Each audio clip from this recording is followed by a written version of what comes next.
Oke, selamat sore semuanya teman-teman. Terima kasih sudah bergabung dengan PRG 12 kali ini. Judulnya Tantangan Hukum Hak Cipta dalam Industri Musik Berbasis Artificial Intelligence AI. Nanti bakal dibuka dengan materi oleh Kevin Claudio. Nggak tahu nanti ini materinya apa, kita saksikan bareng-bareng. Oke, kayaknya aku nggak perlu pengantar ya. Jadi biar langsung si Kevin aja yang membuka, dia mau ngomongin apa. Nanti dari situ setelah dia presentasi nanti tanya jawab, biar tanya jawabnya panjang. Ya nggak usah pembukaan. Oke, langsung aja. Kevin Claudio, tempat dan ruang Zoom dipersilahkan.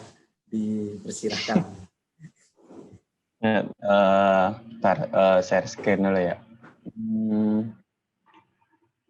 Suara aman kan ya, Dan ya? Aman. Aman. Oke, makasih Dandi. Assalamualaikum warahmatullahi wabarakatuh. Selamat siang teman-teman semua. Perkenalkan, nama saya Kevin. Kali ini saya akan membawakan materi dari Pijak Reading Group Online Discussion yang ke-12 ya. Dengan judul Tantangan Hukum Hak Cipta dalam Industri Musik Berbasis AI. Nah, sebelum kita masuk ke industri musik berbasis AI sendiri, kita bakal masuk ke hak ciptanya dulu.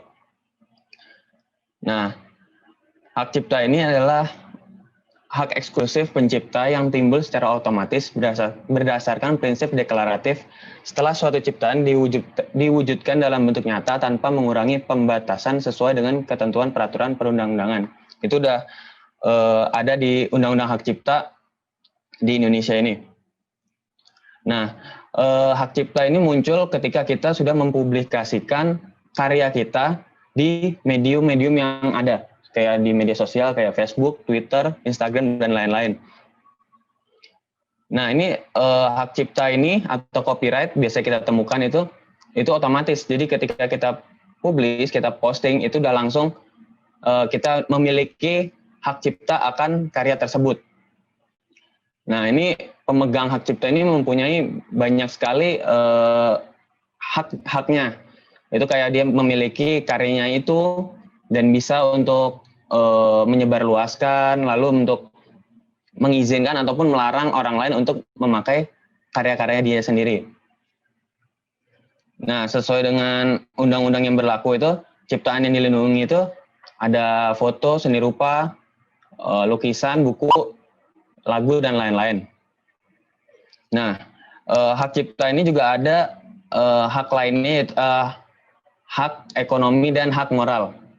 Nah, untuk hak moral ini, yaitu dia bisa untuk mengedit dari karyanya sendiri, mengubah tulisan, mengubah isi, dan lain-lain. Pokoknya apa yang dia miliki, dia ingin bereksplorasi lebih itu punyanya dia, itu bebas. Nah, untuk hak ekonomi ini, itu mirip-mirip seperti komersialisasi. Jadi dia berhak untuk mendistribusikan, menjual hak karyanya itu ke publik. Nah, di Undang-Undang Hak Cipta itu di pasal 1 dijelaskan kalau pencipta adalah seseorang atau beberapa orang yang secara sendiri-sendiri ataupun bersama-sama menghasilkan suatu ciptaan yang bersifat khas dan pribadi. Nah, di sini dijelaskan kalau seseorang ataupun beberapa orang. Jadi beberapa orang di sini bisa untuk badan hukum ataupun kelompok yang membuat suatu karya yang menghasilkan hak cipta nantinya. Itu untuk hak cipta. Lalu kita masuk ke AI atau Artificial Intelligence, yang di Indonesia kan itu kecerdasan buatan. Nah, AI ini adalah simulasi dari kecerdasan yang dimiliki oleh manusia yang dimodelkan di dalam mesin dan diprogram agar bisa berpikir seperti halnya manusia. Nah, jadi AI ini adalah sebuah pikiran manusia yang diterjemahkan atau dipindahkan ke dalam suatu mesin. Nah, ini sebenarnya di AI ini udah sering banget kita temukan gitu. Contohnya tuh kayak seperti Siri di Apple. Kalau teman-teman ada yang pakai iPhone, itu adalah suatu penerapan AI. Terus ada Google Assistant kalau yang pakai Android. Lalu juga ada Gmail yang penerapannya itu kayak dia bisa untuk memfilter email-email yang masuk, seperti masuk ke spam ataupun ke folder yang udah di setting. Nah, biasanya untuk AI ini sendiri yang biasa dipakai di perusahaan-perusahaan besar itu biasanya bersifat closed source, yang mana itu berarti hanya perusahaan itu sendiri yang bisa dan mempunyai hak untuk mengubah AI itu secara programnya, secara skripnya, dan lain-lain. Nah, ada beberapa juga seperti Google ini yang membuat AI supaya bisa diakses oleh orang banyak, seperti API yang bisa diakses supaya bisa diedit oleh publik. Itu biasanya diinstal dan dipublikasikan via GitHub biasanya. Seperti itu. Nah, untuk pemanfaatan artificial intelligence secara yang besar itu ada potret Edmond Bellamy yang gambarnya ada di sini nih. Ini salah satu lukisan yang dibikin oleh AI yang bernama Ophiuchus. Nah, ini bergaya dengan Rembrandt karena data-data yang dimasukkan itu yang dipelajari oleh AI-nya itu dimasukkan dengan gaya Rembrandt, yaitu pelukis terkenal yang berapa ratus tahun lalu. Dan lukisan ini pun terjual hingga 6,6 miliar itu. Dan lalu ada The Next Rembrandt, ini proyeknya dari Microsoft, yang mana dia memasukkan semua karya-karya Rembrandt ke dalam AI-nya itu. Yang mana kemudian nantinya si The Next Rembrandt ini memprediksi kira-kira apa yang akan dibuat selama jika si Rembrandt ini hidup di era modern sekarang ini. Dan ternyata si AI The Next Rembrandt ini membuat sebuah lukisan yang menggambarkan seorang laki-laki yang bersuku, beretnis dari Kaukasian, itu berumur sekitar 30 sampai 40 tahun. Itu dari proyek Microsoft itu. Lalu ada puisi juga yang dibuat dari AI, ada RoboRap. Ini AI yang membuat lirik untuk rapper. Lalu ada piano solo by Iamus. Ini bisa ditemukan di YouTube juga ada. Ini musik yang dibikin oleh peneliti-peneliti dari Universitas Malaga di Spanyol. Yang mana di dalamnya itu dia 8 orang musisi berkolaborasi untuk membuat sebuah AI yang mana dia membuat musik. Nah, 8 musisi ini dia memainkan alat musik yang berbeda-beda. Lalu AI dan musik ini sebenarnya bukan hal baru di era sekarang. Nah, sejarahnya itu sebenarnya diawali oleh Alan Turing, yang mana dia pada zaman dulu sekitar 1940-an ya, apa 50-an, saya lupa. Itu membuat sebuah komputer yang mana dia mengenerate musik, beberapa ton musik itu, dan kemudian direstorasi oleh IBM dan membentuk suatu musik. Nah, lalu kemudian di era modern ini ada salah satu yaitu di tahun 2016 ini Sony Computer Science Laboratories ini membuat Dedicars, judulnya Dedicars, yang dibuat oleh AI, yang mana di situ gaya musik dari The Beatles itu dikombinasikan. Lalu menjadilah sebuah lagu yang berjudul Dedicar. Ya, AI ini diberi flow machine. Nah, di sini pun si Sony Computer Science Laboratories ini membuka ruang bagi kita buat publik untuk berkontribusi jika kita ingin membuat suatu karya lagu ataupun musik yang kita inginkan. Nah, yang paling baru ini adalah di tahun 2019, tahun kemarin, itu musisi asal Islandia, Björk, itu berkolaborasi dengan Microsoft AI yang bernama Corsav. Nah, si Björk ini sudah berkecimpung di dunia musik ini udah lama banget, udah sekitar 17 tahunan, lalu dia memasukkan musik-musik yang dia buat ini ke dalam si AI tersebut.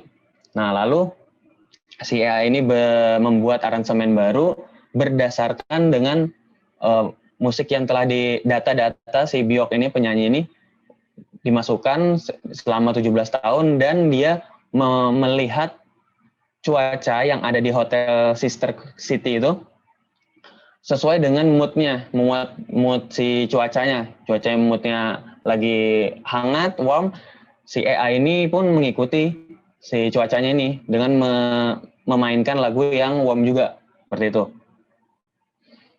Nah, ini ada beberapa service yang disediakan oleh beberapa developer itu. Ada Ember Music, Google Magenta, Aiva, dan Melodrive. Yang mana teman-teman di sini juga bisa untuk mencoba-coba layanan musik dari mereka ini. Nah, tapi sayangnya sebagian besar itu seperti Aiva yang sudah bertahun-tahun dia membuat musik dari musik AI ini, itu kita mengharuskan untuk membayar untuk mendapatkan lisensinya tersebut. Yang mana kita bisa nantinya apabila kita sebagai content creator terutama, kita bisa untuk memakai musik tersebut dan bisa mengkomersialisasikannya. Nah, salah satu yang open source yang bisa kita bikin yaitu dari Google Magenta. Nah, yang di sini adalah dia bersifat MIDI, yang mana itu cuma musik biasa, nada-nada. Kalau teman-teman tahu di HP Nokia zaman dulu, itu dia yang 3310, yang monokrom, itu memakai musik MIDI. Nah, seperti itu Google Magenta juga memakai itu, dan dia memperbolehkan kita memakai service tersebut dan mengedit melalui pemrograman Python ataupun JavaScript. Itu bisa dicoba di Google Magenta. Nah, untuk AI ini sendiri, sistem kerjanya yaitu dia dibangun oleh deep learning dan juga machine learning. Nah, deep learning ini bisa disamakan jika kita di manusia adalah sistem saraf otak. Nah, jadi deep learning inilah otak dari si AI-nya. Nah, lalu ada machine learning. Nah, si machine learning inilah yang memproses data-data, mendapatkan data yaitu yang diinput oleh manusia, kita user, lalu usernya pun membuat algoritma supaya bisa untuk si AI ini, machine learning ini membuat aransemen baru, hal baru yang nantinya akan dicoba dan dites, lalu dipublish ke publik jika itu sudah proper dan stabil. Nah, lalu bagaimanakah hak cipta musik yang dibuat oleh AI? Nah, dari apa yang saya pahami dari yang beberapa artikel-artikel, jurnal-jurnal dan beberapa mungkin video, itu sebenarnya belum ada yang mau mengakui, negara-negara lain itu belum ada yang mengakui si AI ini sebagai pembuat musik secara utuh, pembuat karya ataupun musik secara utuh. Namun yang diakui adalah si pembuat AI-nya, pengembangnya, ataupun si pembuat musik tersebut yang diakui oleh negara-negara. Nah, inilah yang menjadi masalahnya ketika nantinya jika si AI ini sudah bisa berpikir jauh ke depan dan dia bisa untuk bergerak sendiri, yang pastinya akan membuat masalah bagi kita sebagai manusia. Nah, yang jadi masalah untuk sekarang adalah ketika si pembuatan karya ini, yaitu si AI-nya ini nanti jika dimasukkan data yang bersifat hak cipta, yang mana misalkan kita membuat suatu karya, kita ingin membuat suatu musik, lalu kita ingin memasukkan data, namun kita karena tidak bisa memainkan alat musik, main gitar, piano dan lain sebagainya, namun kita memasukkan musik-musik seperti dari Coldplay, dari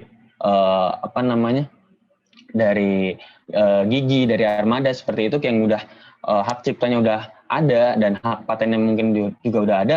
Nah dari situlah timbul ketika kita memasukkan data tersebut dan lalu AI mengeluarkan data baru lagi. Nah disitulah ada ciri khas yang pastinya ada ciri khas yang mana nantinya ketika orang mendengarkan pasti akan, terutama untuk yang memiliki hak cipta tersebut pasti akan ngeh dan sadar jika itu adalah milik dia. Nah dari situlah itu bisa dikatakan suatu pelanggaran karena kita memasukkan data-data tanpa seizin si pemiliknya gitu. Dan sampai saat ini pun negara-negara seperti Inggris itu dia sudah membuat undang-undangnya juga yang mana karya sastra atau drama ataupun musik yang dibuat oleh komputer itu dinyatakan di dalam undang-undangnya itu yang dianggap hak ciptanya adalah si pengarangnya atau pembuat karyanya. Nah, sama seperti di kita itu belum ada sebenarnya secara undang-undang, namun secara tidak langsung itu yang dianggap itu adalah seorang yang pembuatnya, bukan secara AI-nya secara utuh. Nah, tapi di Amerika ini mungkin lebih keras lagi ya. Di tahun 2019 kemarin ada dia membuat undang-undangnya, lembaga hak ciptanya mendeklarasikan jika karya yang dibuat oleh AI tidak akan didaftarkan. Seperti itu. Nah, untuk simpulannya, karya yang dibuat oleh subjek hukum, yang mana itu adalah orang ataupun badan hukum, itu akan selalu dilindungi oleh hak cipta. Hak cipta secara sejak dia dipublikasikan. Nah, di sini si AI ini untuk sekarang ini, itu hanyalah sebuah alat musik, alat bantu untuk kita, yang mana yang kita misalkan keterbatasan dengan membuat musik, itu nantinya. Vin? Kamu kemana, Vin? Lah, suaranya hilang. Iya. Suaramu hilang, Vin. Apa kena torpedo? DC kayaknya. Coba dicat aja dah. Hah? Oh, dia DC. ini keluar.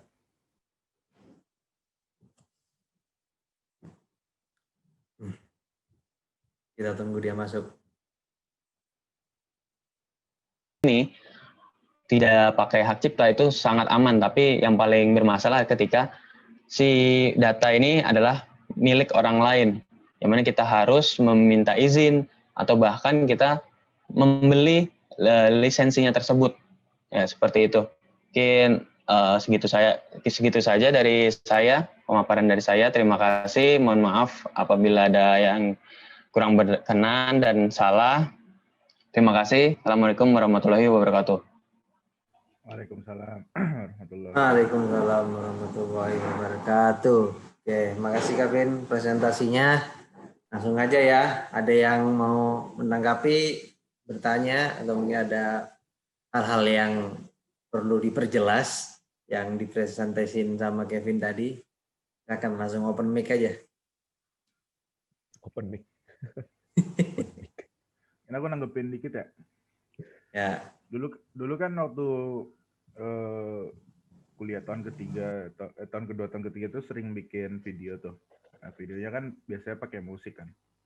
Nah, itu musiknya dulu ada website namanya Marmoset, sampai sekarang masih ada sih. Itu tuh kita kayak pilih satu ton lagu, satu nadanya, terus kita pilih moodnya tuh mau kayak gimana gitu, mau yang heboh atau mau yang kalem, terus kayak panjangnya bisa diubah-ubah kayak gitu-gitu. Nah, kalau untuk di YouTube-nya sendiri lisensinya tuh ya namanya Marmoset Musik gitu.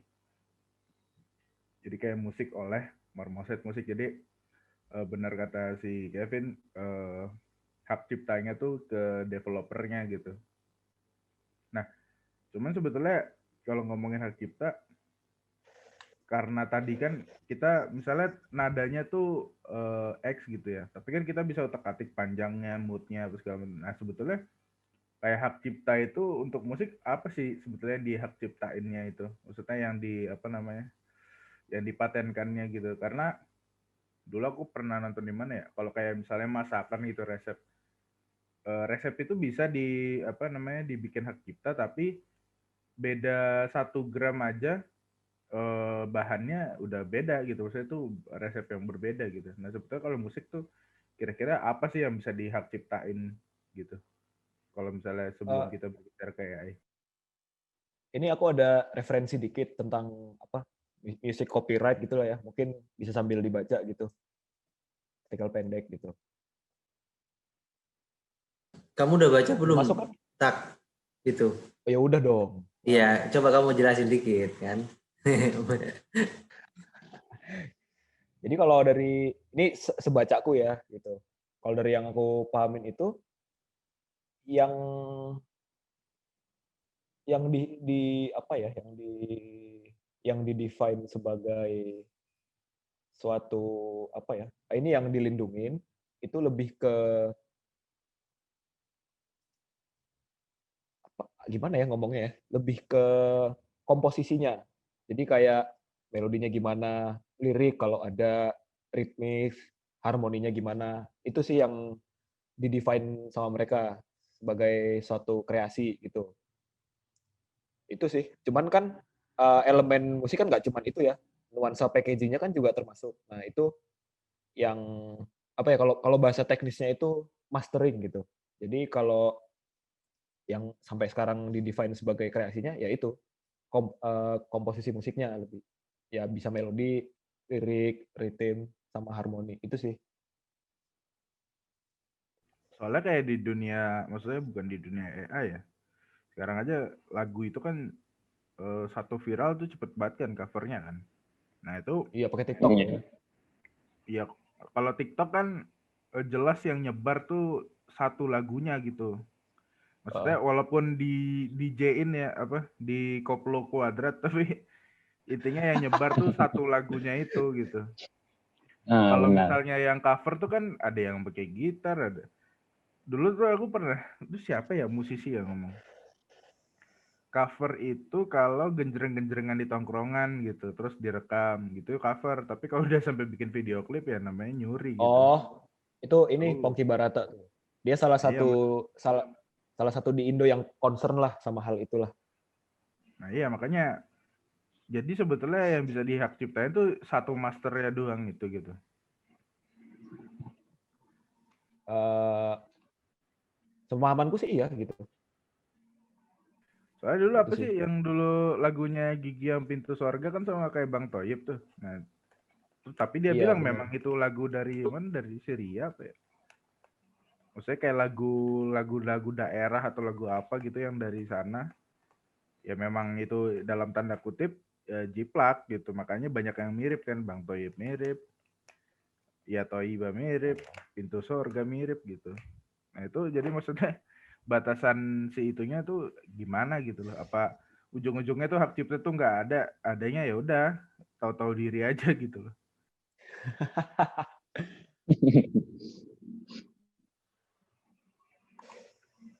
Gimana Kevin? Ada tanggapan dari pertanyaannya si Eh, Ari? kalau kalau dari yang aku tangkap ya aku nggak terlalu ini sebenarnya Mas. Kalau masalah musik nggak terlalu apa namanya paham banget lah ya. Maksudnya di party itu apa istilah-istilahnya nggak terlalu paham. Tapi ketika saya juga yang apa namanya di YouTube ya atau terutama di YouTube yang sering lumayan mengikuti peraturan di YouTube itu ada beberapa apa namanya ada peraturan kalau nggak salah nggak tahu ini dari mana ya itu 8 bar dari musik itu udah termasuk plagiat. Nah itu saya juga kurang paham ya di 8 barnya, tapi beberapa orang yang mengupdate, misalkan ada beberapa YouTuber gitu, misalkan ada update, biasanya dia cuma sekitar 1 ataupun 2 detik untuk musiknya yang biar dia bisa dimonetisasi ya. Karena kan ketika kita ingin pakai dan monetisasi itu pasti udah komersial. Nah, itu udah harus izin. Nah, biasanya dia kalau ada yang mau pakai musik A misalkan, nah biasanya cuma 1-2 detik langsung di-cut. Nah, di situ dia mungkin mengakalinya itu supaya nggak kena si copyright-nya itu, supaya bisa diuangkan. Nah, tapi yang aku tahu juga pas waktu ada mungkin dijelasin di salah satu Anji itu pernah bahas kalau misalkan di 8 bar itu minimal dari situ itu udah hak ciptanya itu udah kena gitu, udah kena copyright. Nah, tapi untuk masalah teknisnya atau mungkin di lirik kayak tadi si Mas Renaldo bilang di mastering itu kayaknya di situ juga bisa di lirik ataupun di di musiknya itu bisa masuk untuk kena hak cipta kayak gitu. Makanya yang paling susah itu ya di musik ini. Kalau kita misalnya mau bikin video ya, terutama di YouTube itu ya harus mengakalinya ya minta izin gitu. Untuk yang untuk yang hitungannya itu ya mungkin 1-2 detik itulah bisa jadi masih aman gitu. Belum bisa karena kan 1-2 detik itu cepet. Misalkan satu nada tek tek tek tek itu belum bisa kita ada ciri khas dari musik itu, dari misalkan lagunya Armada misalkan. Itu pasti ada minimal 3 detik lah aja baru baru kita tahu oh ini lagunya si Armada. 3 detik awal lagi misalnya lagunya Anji, oh ini ciri khasnya dia gitu. Itu yang aku tangkap sih, terutama dari di YouTube ya, copyright-nya itu. Soalnya Kalau gini, aku kan. ini sih malah pernah nontonnya itu ini. Jadi dulu aku pernah nonton videonya ini Soleh Solihun yang episode-nya Denny Casmala. Denny Casmala itu songwriter-nya lagunya Reza Artamevia yang itu Berharap Tak Berpisah. Nah, yang itu tuh. Kalau di video itu dia bilang ini sih 16 bar sih gitu. Cuman dia nggak ini juga nggak merujuk juga itu dari mana gitu. Jadi sebenarnya abu-abu banget lah gitu ya. Iya memang benar abu-abu benar. Soalnya gini ya, kalau masa kan sebetulnya AI lawan manusia tuh sebenarnya intinya sama kayak misalnya Batak bikin musik kan pasti karena ada referensi sebelumnya kan. Apa maksudnya sedikit banyak pasti akan mirip dengan referensi yang dia udah dengerin dulu gitu. Nah cuman kalau AI karena dia mesin ya lagunya bisa ribuan gitu. Dan maksudnya memang ditarik sari-sari dari ribuan lagu itu kan. Nah cuman sekarang definisi atau misalnya klaim mirip juga agak susah juga. Maksudnya tadi kalau misalnya dibilang mirip bisa jadi ada unsur ketidaksengajaan gitu kan, misalnya kok ini mirip lagu ini ya gitu. Dan umum terjadi kok tuh kayak gitu tuh. Umum banget. Iya, nah kalau AI itu kan sama juga kayak gitu. Jadi mirip itu juga kan misalnya ada orang bikin lagu ya memang dia bikin sendiri. Memang mungkin terinfluence dengan sebelum-sebelumnya gitu yang didengerin, tapi istilahnya anggaplah tidak ada niatan untuk jiplak gitu. Terus ternyata mirip lagu dari Norwegia apa gitu kan. Akhirnya jadi dingin banget. Misalnya di take down gitu. Oh, nggak boleh lagumu mirip lagu orang di Norwegia gitu kan. Itu kan agak bingung juga sebetulnya. Hak ciptanya itu kayak gimana gitu sebetulnya. Ya kalau kalau yang dari yang video webinarnya ini ya dari DJKI itu yang Lembaga Indonesia Kekayaan Intelektual itu dibilang dari Pak Ari kalau nggak salah namanya itu yang botak bapaknya itu. Nah dia bilang kalau emang ya dia bilang kalau emang sebenarnya untuk hak cipta dari AI ini sendiri pun sebenarnya misalkan dari AI ya, itu kesadaran dari si pembuatnya juga gitu. Kalau misalkan si pembuatnya ini nggak mengakui kalau dia tuh dari AI, ini saya buat dari AI nih. Nah, dia ya udah gitu, jalan aja gitu. Ketika apa namanya, ada orang yang mengklaim itu kalau itu buatan saya, nah itu baru bisa di apa namanya, bisa dihukum secara perdata ataupun pidana gitu. Tapi kalau misalkan dia sudah mengakui, maka biasanya itu dibilang dari si Pak Ari ini, nah itu orang-orang bakal apa namanya, apalagi sudah izin terhadap yang punya lagunya itu, maka dia akan ya di sebagian besar sih boleh gitu, ataupun emang membeli si lagunya tersebut, kayak gitu sih sebenarnya. Kalau dari AI-nya tuh kesadaran dari kitanya dulu. Soalnya gini ya, misalnya aku jadi orang yang apa namanya, yang memutuskan gitu, wah ini jiplak, ini enggak gitu. Itu kan subjektif banget nggak sih? Maksudnya Iya. tergantung paradigmanya dia juga, dia tuh kompromi atau enggak. Mungkin kalau orang yang ngerti kan, oh ini mah enggak jiplak, cuman memang mungkin terinfluence gitu. Kecuali yang benar-benar cuman ganti lirik ya. Misalnya ada lagu dari Jepang gitu kan, diganti liriknya doang, nah itu mungkin kelihatan banget jiplak. Tapi kalau misalnya hanya influence itu kan jadi subjektif banget gitu loh. Nah itu Iya. kayak parameternya itu loh yang menurutku menjadi tantangannya gitu. Parameternya apa? Dia bisa dikatakan jiplak. Misalnya gini, kalau misalnya nadanya doang di ini gitu ya, di apa sih namanya, partitur ya, itu gitunya nada chord gitu-gitu. Nah misalnya dia iseng gitu naikin aja satu nada gitu kan, jadi beda lagi chordnya sama ininya. Nah, kayak gitu-gitunya harus dicari apanya gitu yang bisa jadi patokan untuk hak cipta gitu, terutama musik. Kalau nggak gitu nanti lama-lama ya udah ujung-ujungnya moral-moralan aja. Ini layak atau enggak gitu kan. Sekarang aja kan istilahnya orang udah yang gue bilang pertama tadi, di YouTube itu sehari setelah lagu rilis sudah ada cover ya. Gila aja kan, udah ada apa namanya, video klip segala macam gitu. Kalau ini sih, kalau yang di Indo ya, yang sempat ngetren beberapa waktu lalu itu yang ini. Itu loh, apa? Bacanya gimana sih? KKY atau KKY sih? KKY. Mbak Ah, itu. itulah. Mbak itu. Kalau nggak salah itu Juni ya gitu, kalau nggak salah. Itu dia kan sempat rilis lagu gitu ya yang judulnya KKY Bukan Boneka itu ya. Nah, Iya, itu aku bukan boneka. ternyata emang mirip gitu, dan dikasih cuman ganti lirik sama lagunya Rini Wulandari yang Aku Bukan Boneka gitu. Dan ini kok sempat di take down juga apa ya di YouTube tuh setelah berapa juta views gitu kalau nggak salah. Nah, itu kalau misalnya didengerin ya emang mirip sih. Emang mirip, benar-benar mirip. Liriknya aja. Dan ini ya, setelah dipikir-pikir, kayaknya ganti lirik doang kayaknya. Dari judul aja udah kelihatan kayaknya ya. Soalnya Ya. ada gini juga, inget gak sih Tak, waktu akad? Apa? Yang ini, akad intronya 10 jam, bukan? Bukan. Itu di hak ciptain juga nggak ada yang mau.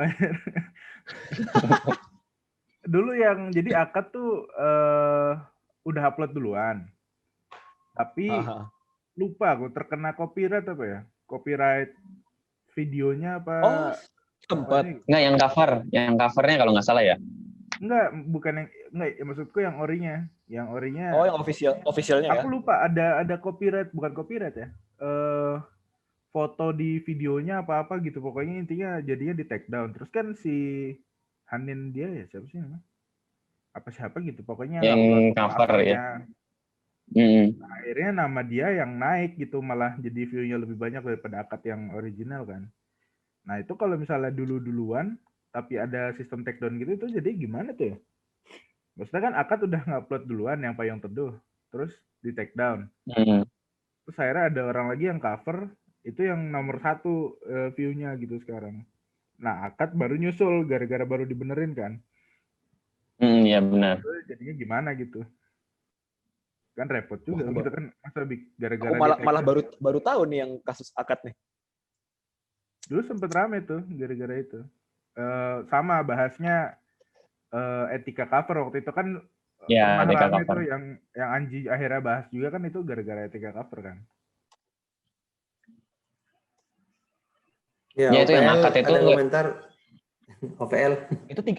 Itu 3 tahun lalu ya, Li ya? 2017 kan akad itu ya? Kalau ya nggak salah. 2017 Ya nggak lama setelah di-upload itulah. Ya terkenal yang sebenarnya cover. kalau yang apa yang udah diobrolin tadi sepanjang tadi itu kan sebenarnya masih kreasi-kreasi yang bukan dari AI gitu loh. Maksudnya kayak cover terus Iya benar. lagu-lagu yang mirip. Nah kalau itu kan sebenarnya ukurannya udah jelas gitu kayak yang disampaikan Kevin sama Batak tadi bahwa ya aku nggak tahu ukurannya gimana tapi itu bisa kalau misalnya belum jelas itu sebenarnya bisa diperjelas kan, maksudnya yang berapa bar tadi ya kan, maksudnya bisa dianalisis secara objektif gitu loh. Ini plagiat apa enggak, kena copyright apa enggak. Nah, yang jadi menarik dari hadirnya AI itu dan bisa apa namanya kerangka berpikirnya dipakai ke bidang-bidang lain itu karena kalau kita ngomonginnya bukan fokus di produknya, bukan fokus di produknya sama yang bikin. Nah, yang kalau fokusnya cuma di situ, nanti pertanyaannya ya yang jadi punya hak cipta si programmernya kah atau si AI-nya atau ya pekerja-pekerja di perusahaan AI itu atau yang mana gitu kan. Sementara kalau kita bilang AI yang punya hak ciptanya, mesin itu kan nggak bisa. Copyright itu kan harus manusia gitu. Nah, copyright yang hukum copyright yang sekarang ada kan itu juga masih mengacu pada individu. Oh, Batak bikin musik, ini hak ciptanya Batak, gitu kan. Kevin bikin juga gitu. Jadi masih kayak gitu kan. Nah, yang jadi menarik itu kalau kita melihat ngomonginnya itu inputnya gitu loh, input ke AI-nya. Nah, yang menarik dari perkembangan AI ini, programming ini, kalau dulu itu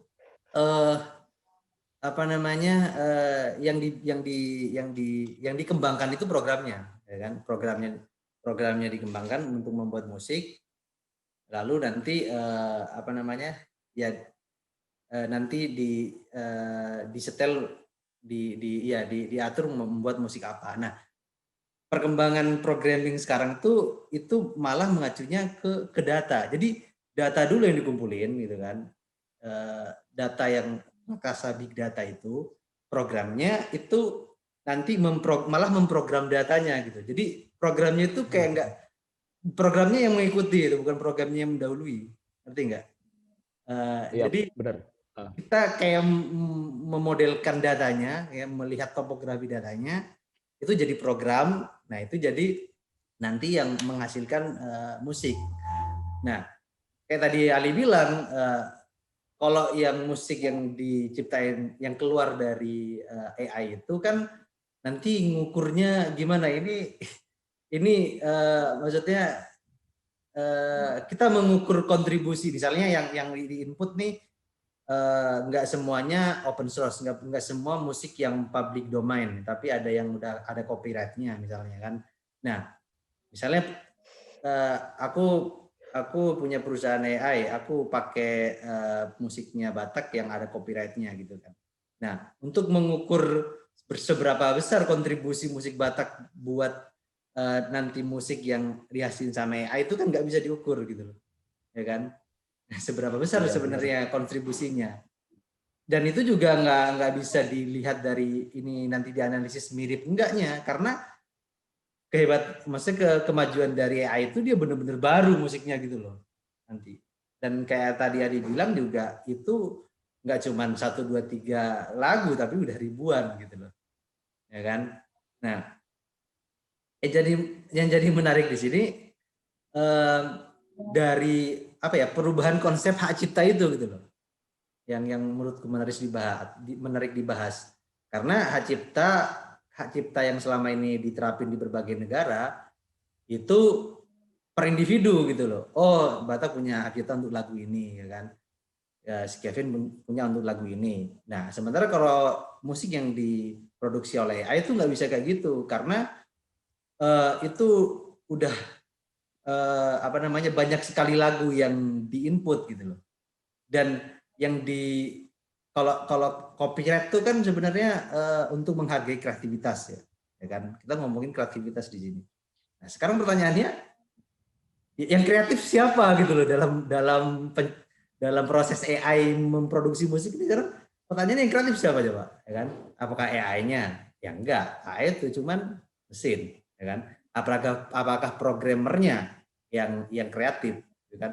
Enggak juga, karena kayak aku tadi bilang, programming sekarang udah mengikuti data. Jadi data dulu yang diperkaya, baru nanti keluar dari situ programnya gitu, ya kan? Nah, terus pemilik perusahaan AI ya jelas enggak, dia enggak ngapa-ngapain, dia punya capital doang, gitu kan. Nah, terus pekerja di perusahaan AI itu ya enggak juga.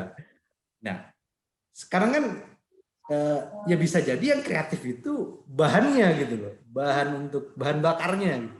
Itu yang dimaksud dengan kreatif gitu.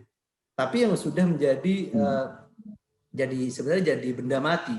Misalnya Batak bikin musik itu jadi bahan. Nah, kreativitas Batak itu kan sebenarnya sudah mewujud dalam sebuah musik gitu. Dan musik itu dijadikan bahan bakar di AI itu buat jadi musik.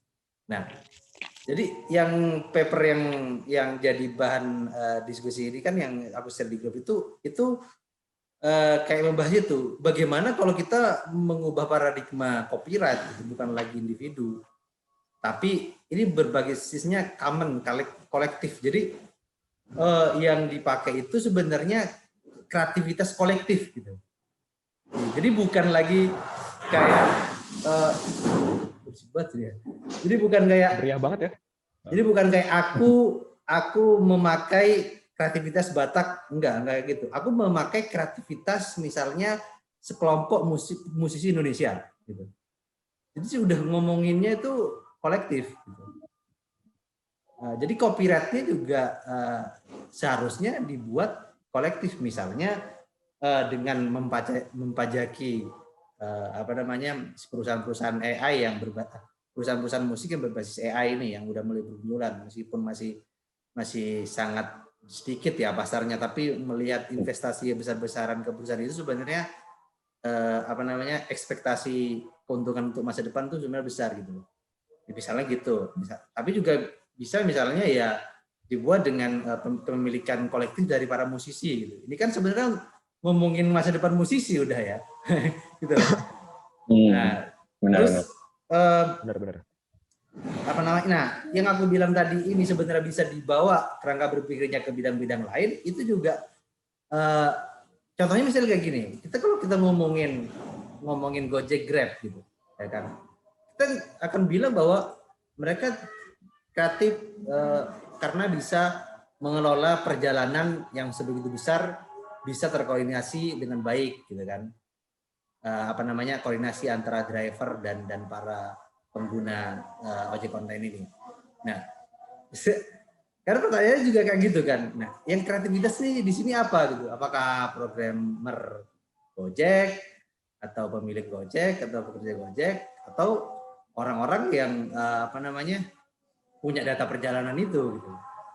Yang itu yang dimodelkan gitu kan. Menjadi sebuah produk inovasi dan lain-lain, dan itu juga bisa dipakai kerangka analisisnya ke startup digital yang lain yang mengaku mereka itu kreatif dan inovatif gitu loh. Jadi pertanyaannya gitu, pertanyaannya sekarang mereka sekreatif apa gitu, ya kan? Nah, jadi ya menurutku yang menarik ke arah sana, gimana paradigma copyright yang lebih adil lah untuk kedepannya dengan pola kreativitas ke masa depan yang mulai berubah gitu.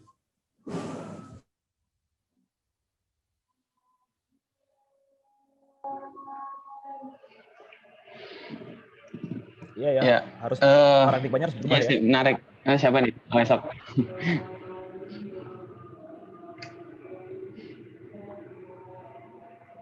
Ya, gimana Batak? Enggak sih. Iya, menariknya di situ benar-benar. Jadi yang nggak pernah di highlight mungkin input AI-nya itu ya gitu kan. Kan dia bisa kerja kalau kalau ada input gitu kan.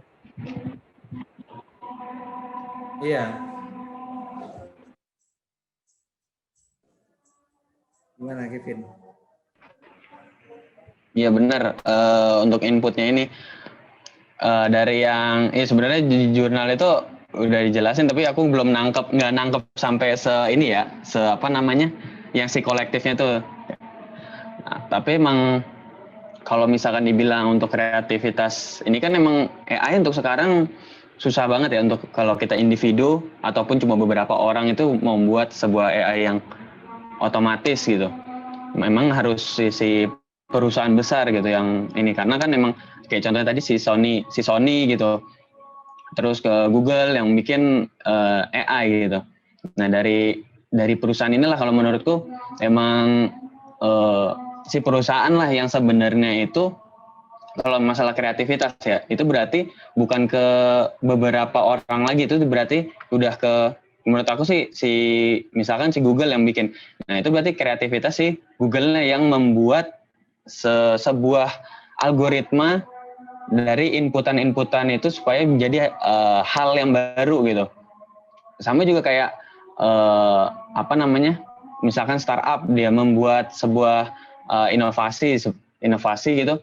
Sebenarnya itu bukan kayak CEO ataupun si direktur atau ownernya yang sebenarnya kreatif, tapi itu satu kesatuan si apa namanya, si startupnya itu, si nama startupnya, karena mereka udah bukan membawa apa namanya dari pemikiran individu gitu, membawa kayak ya kita misalkan di organisasi dianggapnya kan misalkan sukses pasti dianggapnya wah ini sukses nih karena ketuanya. Nah ini lebih ke bukan CEO atau ownernya, tapi lebih ke perusahaannya, karena dia bisa membentuk si data-data yang begitu banyak itu jadi outputnya nanti jadi bagus gitu. Kalau menurutku kayak gitu kalau masalah kreativitasnya ya. Ya, tapi sebenarnya bisa diperluas lagi gitu.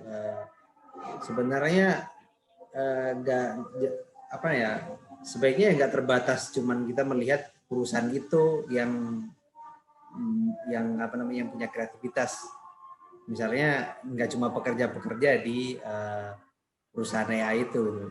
Jadi yang kayak gue ngomongin tadi, apa namanya, bahkan programming pun kan sekarang lebih bergerak programnya itu yang mengikuti yang memodelkan data gitu. Jadi bukan programnya yang dibuat dulu, tapi dari data itulah keluar program gitu. Nah, terus apa namanya, ketika ngomongin data yang jadi input. Nah, kalau aku sih membayangkannya data itu kreativitas, tapi kreativitas yang udah beku gitu, yang udah berbentuk musik gitu. Jadi kalau menurutku kalau kita mau melihat apa ya kreativitas, siapa yang kreatif atau apa kreativitas yang ada di sebuah perusahaan musik AI, itu menurutku nggak bisa cuman melihat programmernya gitu kan, yaitu kreativitas pada saat produksi. Cuman kreativitas para musisi ini yang sudah berbentuk musik itu kan juga kreativitas gitu. Nah, itu menurutku yang perlu dilihat gitu. Ini yang perlu ditarget sebagai ada hak copyright di situ karena kamu menggunakan kreativitas. Jadi musik yang diproduksi oleh AI itu kan bukan cuman kreativitasnya programmer, bahkan programmer di situ hanya sedikit sekali kontribusinya sama kreativitas yang memunculkan produk musik AI. Jadi yang lebih banyak sebenarnya berkontribusi sama kemunculan musik AI itu kreativitas para musisi yang sudah jadi musik, itu yang kreativitas. Karena jadi yang perlu yang menarik itu ya copyright, bagaimana hukum copyright itu bisa mewadahi kreativitas para musisi yang sudah berbentuk musik. Jadi kreativitas kolektif yang aku maksud tuh karena musik yang dipakai begitu banyak. Nah, itu bagaimana mewadahi kreativitas ini yang dipakai untuk bikin musik AI kayak gitu. Itu kan yang jadi menarik gitu loh buat ke masa depan.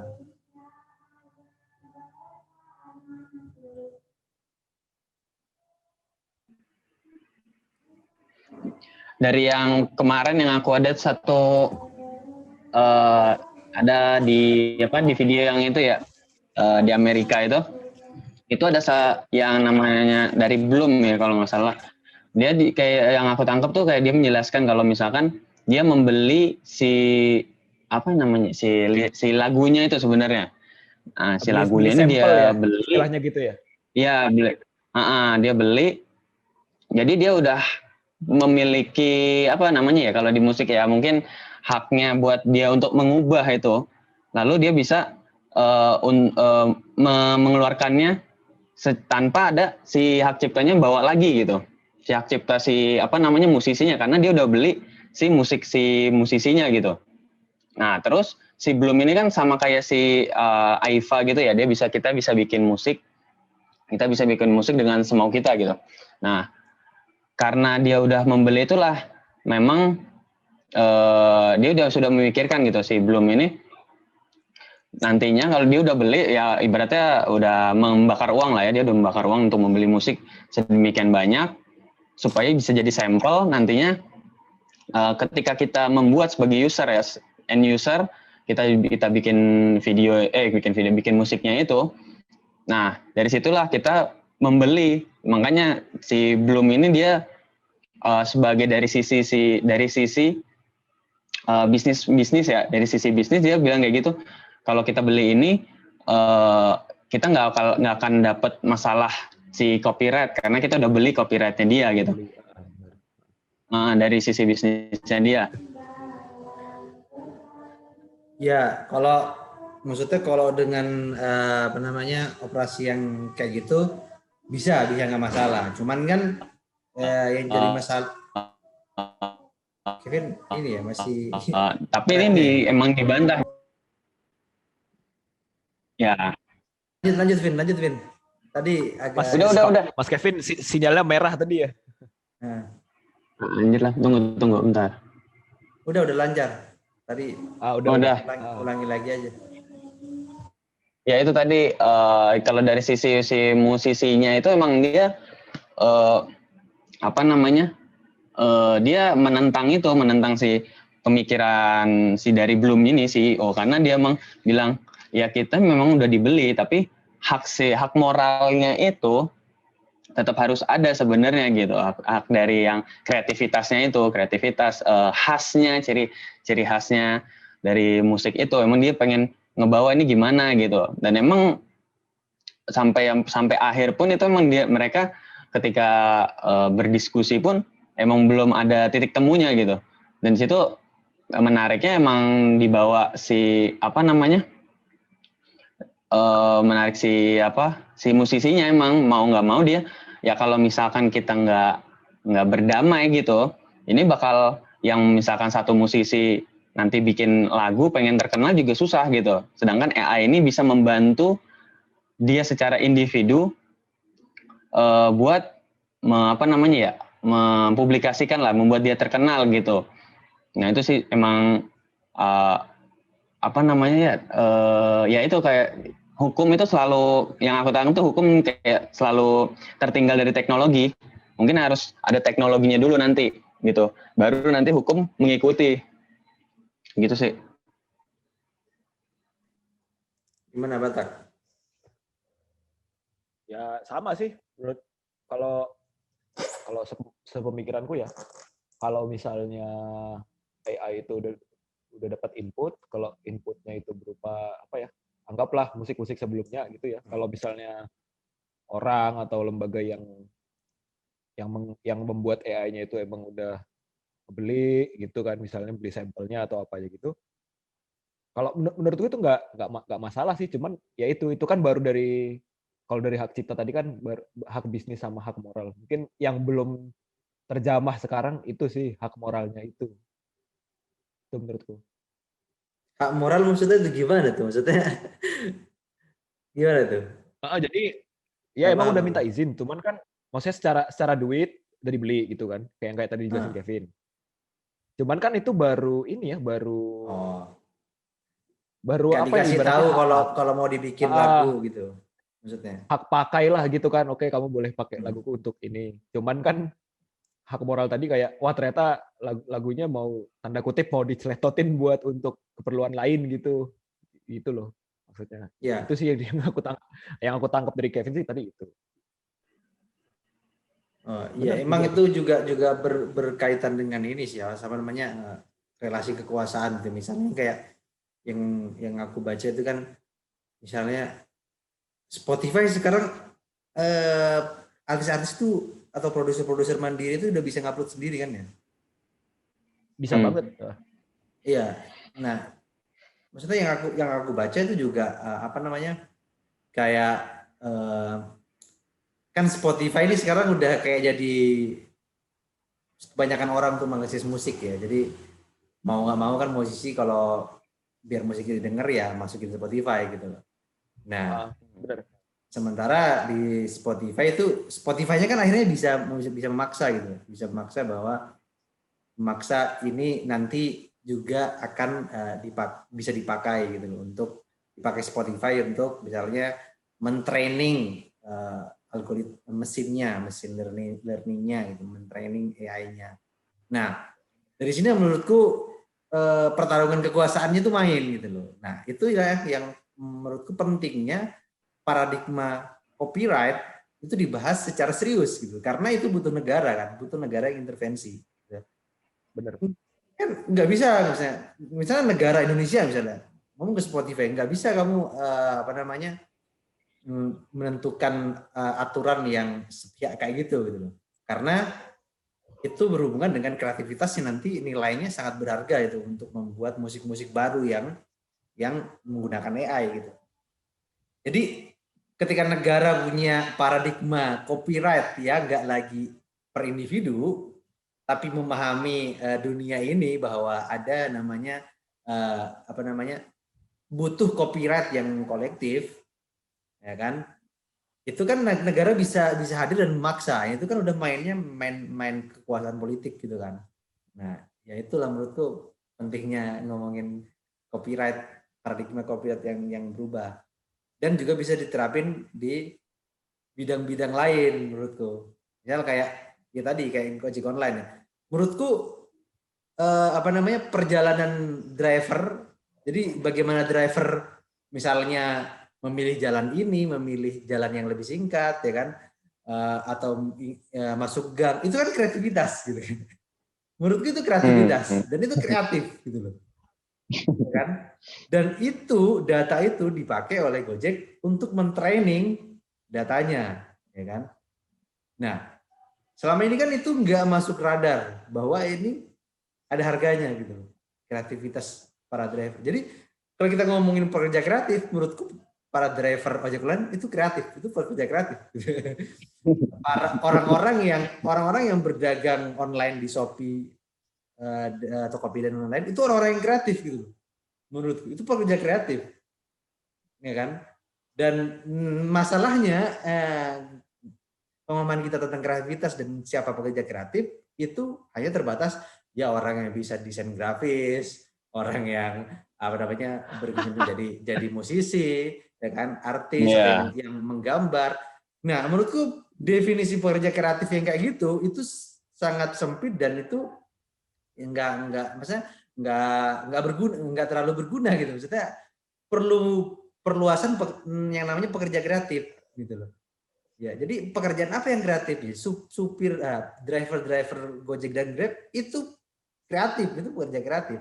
Dan kreativitasnya selama ini diambil gitu oleh oleh para perusahaan teknologi untuk mentraining data-data, untuk mentraining machine learning-nya. Dan itu sangat berharga. Tanpa itu mereka tidak bakal berinovasi gitu loh. Nah, makanya diskusi ini tuh menurut gue ya implikasinya jauh gitu loh. Iya.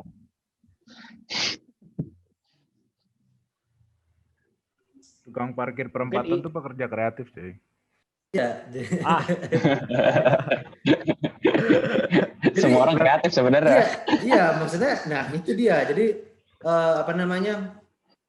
Jadi menurutku definisi yang lebih tepat untuk pekerja kreatif itu adalah semua pekerja yang menghasilkan data gitu.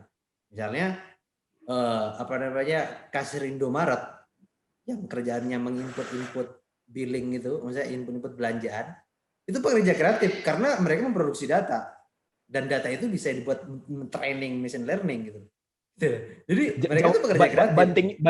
bantingnya jauh banget ya dari Kang Parkir, Gojek, kasir Indomaret gitu. Jadi Jauh banget tuh. Keren. bahkan kalau mau lebih ini lagi, pengguna media sosial, semua akun-akun media sosial itu pekerja kreatif. Tanpa mereka media Iya. sosial nothing gitu loh, tidak akan berkembang. Jadi kita kreatif nih ya. Iya, nah makanya Wes. menurutku dari sini kan jadi lebih bisa memahami apa itu kreativitas gitu loh. Dan bagaimana copyright itu bisa mewadahi kreativitas.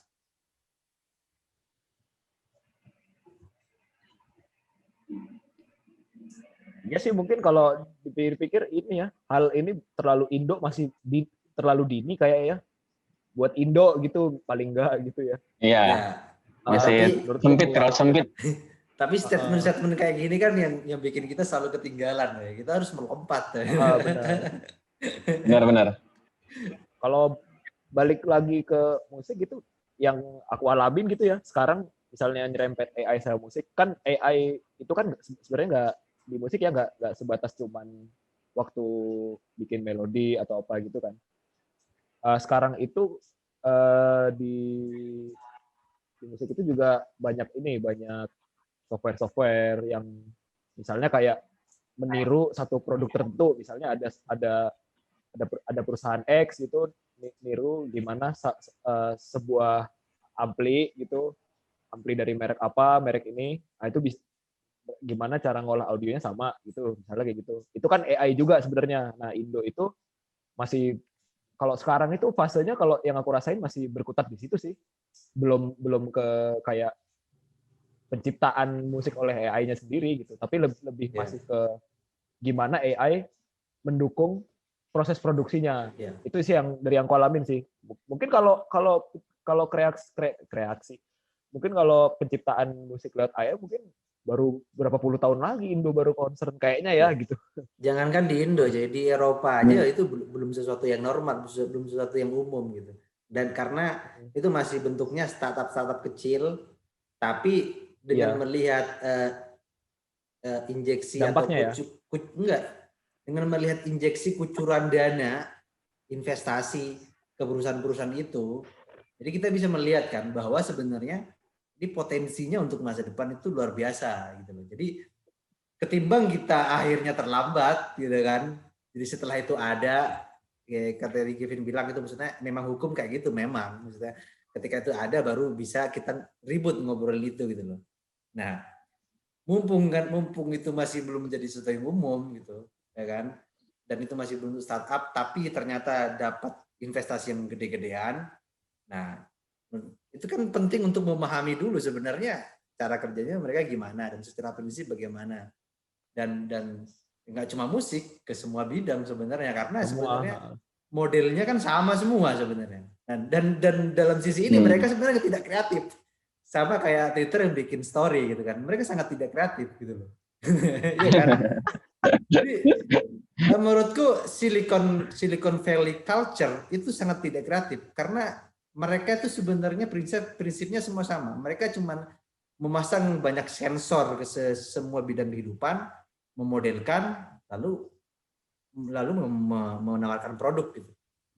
Itu sebenarnya semua prinsipnya kayak gitu loh, cuman bidangnya beda-beda kayak startup di Indonesia gitu kan. Sebenarnya kan sangat tidak kreatif, tapi cuman mencari bidang-bidang yang belum dimasuki aja gitu loh. Masuk ke pertanian, masuk ke lele, masuk ke amati, tiru, modifikasi anjing lele. Kan? Modifikasi. Nah, jadi dari situ gitu loh. Mereka sangat tidak kreatif. Yang kreatif itu ya orang-orang yang selama ini nggak dimunculkan sebenarnya. tapi mempunyai kekayaan data yang luar biasa gitu. Iya, emang data ini vital banget ya. Berarti musik harus dibawa Kominfo jadi. Oke, ada lagi? Ya, Ntar ada ini. statementnya. Kalau saya bilang plagiat, pokoknya plagiat. Nah, Kalau nah, di bawah Kominfo kayak tapi- gitu. Iya, tapi bener kan? Iya, tapi itulah fungsi negara memang harusnya kayak gitu. Jadi Iya. nggak ada lembaga lain di Indonesia selain negara yang bisa memaksa. Nggak bisa kamu LSM tiba-tiba kalau saya plagiat kan nggak bisa gitu. Yang bisa memaksa cuma negara. LSM. Gitu loh. Jadi LSM anjing. iya, maksudku memang negara itu perlu memaksa dan karena itu adalah hak negara dan itu kemampuan satu-satunya negara kan.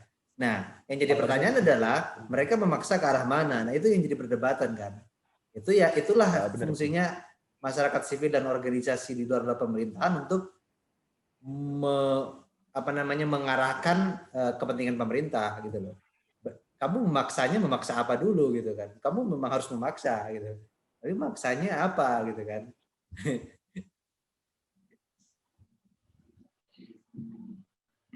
Kalau bahasamu apa? Relasi kuasa.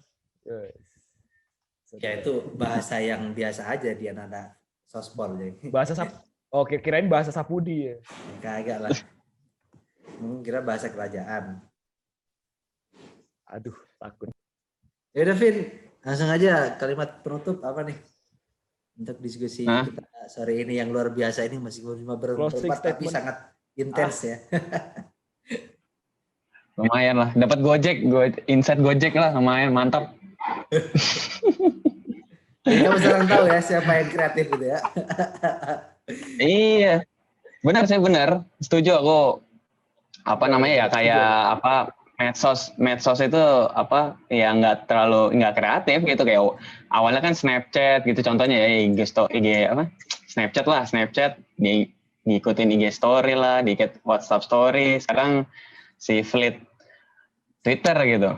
Nah itu udah yang aku juga nggak make gitu kalau di Twitter ya, males ngabisin kuota. Jadi ya sama ini juga berita baru-baru ini sih, Spotify mau bikin story for artist juga, ada tuh. Nah iya itu untung nggak terlalu seneng buka itu lah, IG aja cukup. IG juga benar-benar. Iya,